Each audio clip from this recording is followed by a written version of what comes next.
उत्तरी अमेरिका के बेरहम जंगलों में दो अनोखे दुश्मन जमीन के नीचे एक खामोश जंग लड़ते हैं। रैटलस्नेक, एक जहरीला शिकारी जिसका वार जानलेवा होता है। गोफर, एक चालाक खुदाई करने वाला जानवर जिसका सुरक्षित किला उसकी सुरंगें हैं। इनकी लड़ाई एक छिपा हुआ मुकाबला है, सहज प्रवृत्ति और जिंदा रहने की एक ऐसी जंग जिसे बहुत कम लोग देख पाते हैं। नेचर्स कंपेनियन में आपका स्वागत है, जहां हम रैटलस्नेक बनाम गोफर द हिडन शोडाउन का खुलासा करते हैं। कुदरत के साहस, चतुराई और एक ऐसे मोड़ की कहानी जो आपको हैरान कर देगी।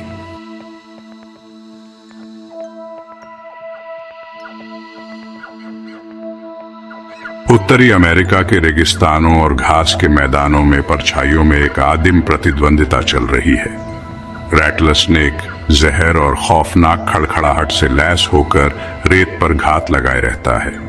गोफर, बचाव का उस्ताद, जमीन के नीचे अपना साम्राज्य बनाता है।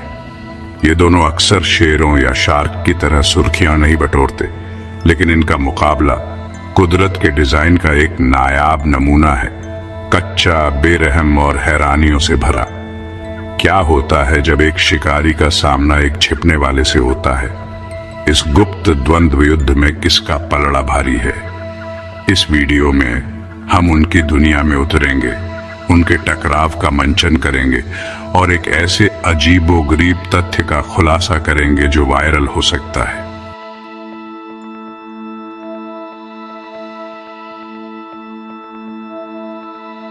सबसे पहले मिले रैटलस्नेक से, जंगल का एक जहरीला प्रतीक। मोजावे रेगिस्तान से लेकर ग्रेट प्लेन्स तक पूरे उत्तरी अमेरिका में पाया जाता है। यह पिट वाइपर एक दुबला पतला जानलेवा मशीन है। पश्चिमी डायमंडबैक सबसे आम प्रजातियों में से एक, 7 फीट तक लंबा होता है और इसका वजन 15 पाउंड तक होता है। इसकी खास खड़खड़ाहट, केराटिन खंडों की एक श्रृंखला घुसपैठियों को एक ऐसी भिनभिनाहट से चेतावनी देती है जो 60 बीट प्रति सेकंड तक पहुंच सकती है। इसे एक सर्वोच्च शिकारी क्या बनाता है? इसकी आंखों और नाक के बीच में गर्मी महसूस करने वाले गड्ढे शिकार के शरीर की गर्मी को 3 फीट दूर से भी महसूस कर लेते हैं, यहां तक कि घोर अंधेरे में भी।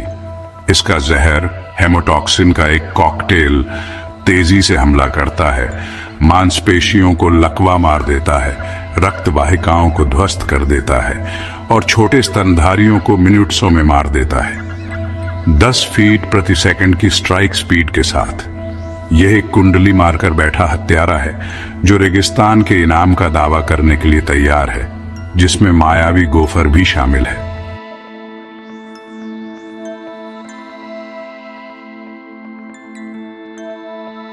अब मिलिए इसके प्रतिद्वंद्वी से, गोफर, खास तौर पर पॉकेट गोफर, एक कृंतक जो जिंदा रहने के लिए बना है।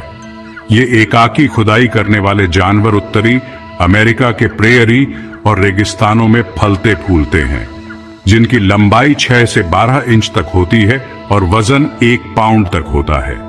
उनके आकार को देखकर धोखा मत खाओ। उनके आगे के पंजे मुड़े हुए पंजों से युक्त एक जिंदा बुलडोजर की तरह मिट्टी को पलट देते हैं। 500 फीट तक लंबी बिल बनाते हैं। अपने फर लाइन वाले गालों के पांच के लिए नामित गोफर जमीन के नीचे के भंडारों में भोजन, जड़ें, घास और बीज जमा करते हैं। उनके दांत उनके होंठों के बाहर निकले हुए मिट्टी को निगले बिना चबाते हैं, जिससे उनका मुंह साफ रहता है। तेज और फुर्तीले, वे 5 मील प्रति घंटे की रफ्तार से दौड़ सकते हैं और सेकंडों में अपनी भूल भुलैया में गायब हो सकते हैं। रैटलस्नेक के लिए यह एक ऐसा शिकार है जो वापस लड़ता है, चालाकी और मिट्टी के किले के साथ।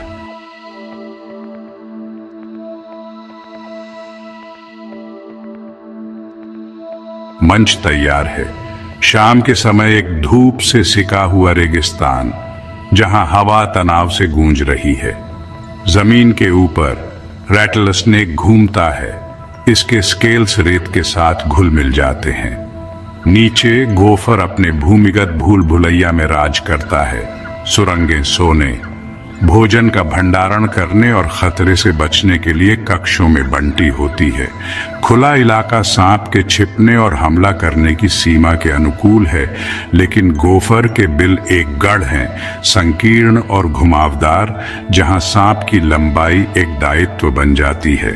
यह क्रूर बल की लड़ाई नहीं है, यह रणनीति की परीक्षा है। रैटलस्नेक को अपने शिकार को फुसलाना या घेरना होगा।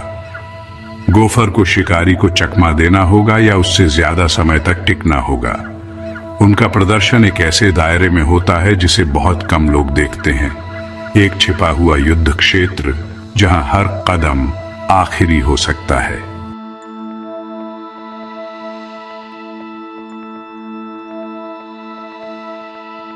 आइए टकराव का मंचन करते हैं। सूरज ढल रहा है, लंबी परछाइयां डाल रहा है। रैटलस्नेक गोफर की गंध को भांपते हुए बिल के प्रवेश द्वार के पास कुंडली मार लेता है। उसकी खड़खड़ाहट धीमी भिनभिनाहट जैसी होती है। गोफर बाहर निकलता है, जड़ों की तलाश में, खतरे से अनजान। अचानक सांप हमला करता है। उसके जहरीले दांत नुकीले होते हैं, लेकिन गोफर की सजगता काम आती है। वह वापस अपनी सुरंग में गोता लगा लेता है। जहर कुछ इंच से छूट जाता है। रैटलस्नेक पीछा करता है, बिल में घुस जाता है। इसके गर्मी महसूस करने वाले गड्ढे गोफर की गर्मी पर टिक जाते हैं, लेकिन सुरंगें संकरी हो जाती हैं, जिससे सांप की गति धीमी हो जाती है। गोफर जोर जोर से खुदाई करता है, रास्ता रोकने के लिए मिट्टी गिरा देता है। सांप फिर से झपटता है, गोफर के पहलू को छू जाता है। जहर रिसता है, लेकिन गोफर एक तरफ के कक्ष में पीछे हट जाता है, जिससे उसे समय मिल जाता है। सांप पीछा करने के लिए बहुत बड़ा होने के कारण इंतजार करता है, उम्मीद करता है कि जहर अपना काम पूरा कर देगा। एक आखिरी मोड़ में गोफर कक्ष को बंद कर देता है। जहर की शुरुआती खुराक से पूरी तरह से बच जाता है या दम तोड़ देता है, जिससे सांप विजयी लेकिन थका हुआ रह जाता है। यह कोई स्पष्ट जीत नहीं है, यह एक क्रूर गतिरोध है जहां दोनों पक्ष अपनी सीमाओं को पार कर जाते हैं।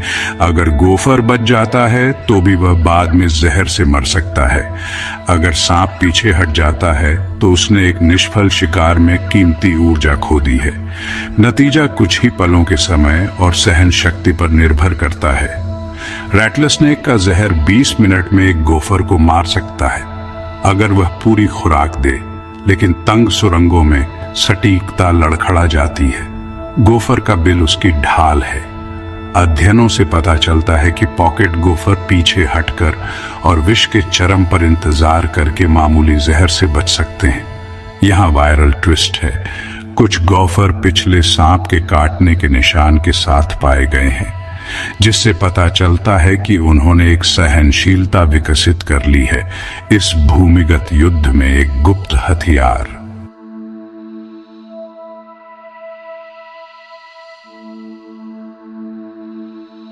यह प्रदर्शन सिर्फ एक बार की बात नहीं है, यह प्रकृति के संतुलन का एक सूक्ष्म जगत है।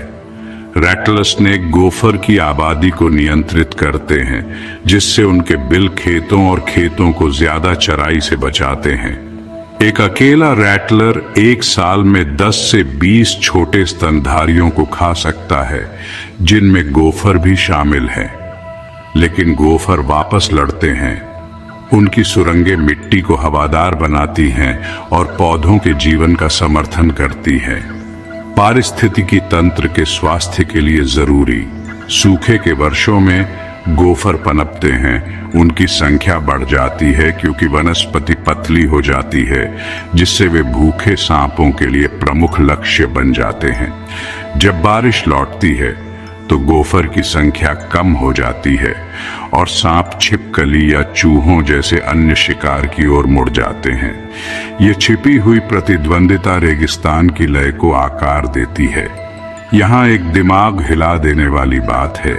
जीवाश्म रिकॉर्ड संकेत देते हैं कि इन गोफर के पूर्वजों का सामना लाखों साल पहले प्राचीन सांपों से हुआ था। क्या यह एक प्रागैतिहासिक द्वेषपूर्ण मैच हो सकता है जो आज भी चल रहा है?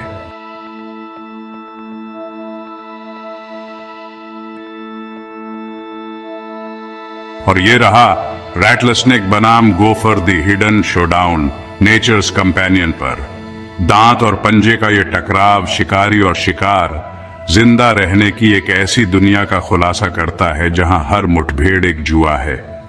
आपको क्या लगता है कौन ज्यादा बार जीतता है, सांप का जहर या गोफर की चतुराई? क्या उनका प्राचीन झगड़ा खुद विकास के सुराग दे सकता है?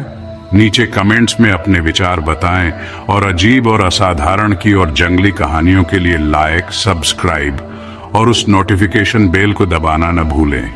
देखने के लिए धन्यवाद और हम आपको अगले बेकाबू रोमांच में मिलेंगे।